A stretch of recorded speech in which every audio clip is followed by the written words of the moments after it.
March 31 ಆಗಿದ ತಕ್ಷಣ ITR file ಮಾಡಿ ಅಂತೇಳಿ ಬರೋರು ಇರ್ತಾರೆ ನಮ್ಮ ಹತ್ರ.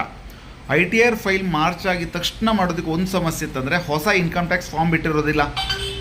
ಹೊಸ ಇನ್ಕಮ್ ಟ್ಯಾಕ್ಸ್ ಫಾರ್ಮ್ ಬಿಟ್ಟರೂ ಸಹ ನಿಮ್ಮದು TDS ಏನಾದರೂ ಕಟ್ ಮಾಡಿದ್ದಿದ್ರೆ ಮಾರ್ಚ್ದು ಮಂತ್ದು ಅಥವಾ ಆ ಕ್ವಾರ್ಟರ್ದು TDS ಕಟ್ ಮಾಡಿದ್ದಿದ್ರೆ ಅದು ಪೇಮೆಂಟ್ ಮಾಡೋದಕ್ಕೆ ಏಪ್ರಿಲ್ 30th ಟೈಮ್ ಇದೆ.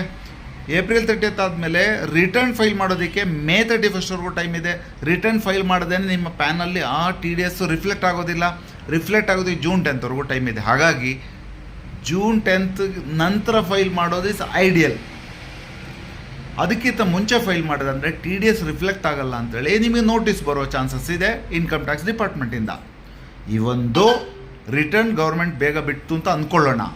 Still if you file your return before 31 May, at least before 31 May file ಮಾಡಿದ್ರೆ ನಿಮ್ಮದು ಇನ್ಕಂಪ್ಲೀಟ್ ರಿಟರ್ನ್ ಅಥವಾ ಮಿಸ್ ಮ್ಯಾಚ್ ರಿಟರ್ನ್ ಅಂತ ಬರುತ್ತೆ.